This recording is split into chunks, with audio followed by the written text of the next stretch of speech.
Magandang araw mga kaagrisikap.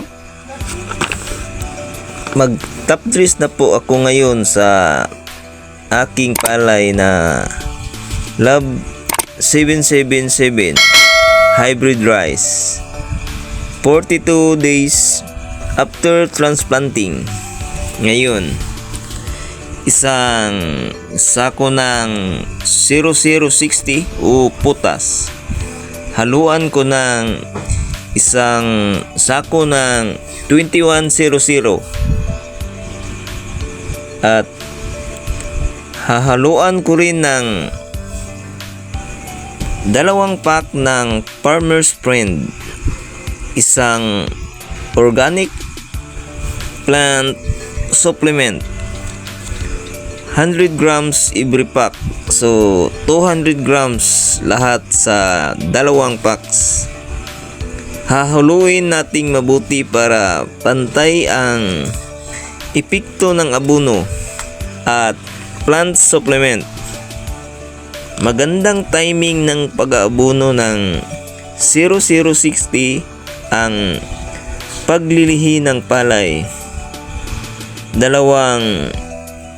sako sana ng 2100 ang ihalo ko sa isang sako ng putas, pero birdie pa ang dahon ng palay, kaya isang sako na lang muna. Dapat magsabog tayo ng 0060 mga kaagrisikap ay tuyo na ang dahon ng palay. Baka dumikit sa dahon kasi pinong-pino. Sayang kung masira ang dahon. Naglilihi na. Maapektuhan ang bunga ng palay kapag masira or sira ang dahon ng palay. Kaya mag-ingat talaga tayo. Panahon sa pag-aabono, dapat wala ng amog. Ngayon 10:30 AM na ako magsabog para bababa talaga ang abono, hindi na dumikit sa dahon or didikit sa dahon. Napakainit pero tiis lang para sa pamilya. Ito ang buhay ng magsasaka.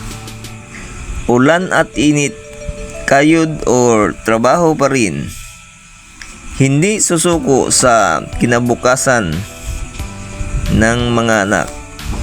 May pagkain at para sa pag-aaral, kaya laban lang tayo mga magsasaka. Walang hihinto kahit mura lang ang presyo o kilo ng palay. Sana mabalance ang presyo ng abono at medisina sa presyo ng palay para hindi naman tayo kawawang mga magsasaka.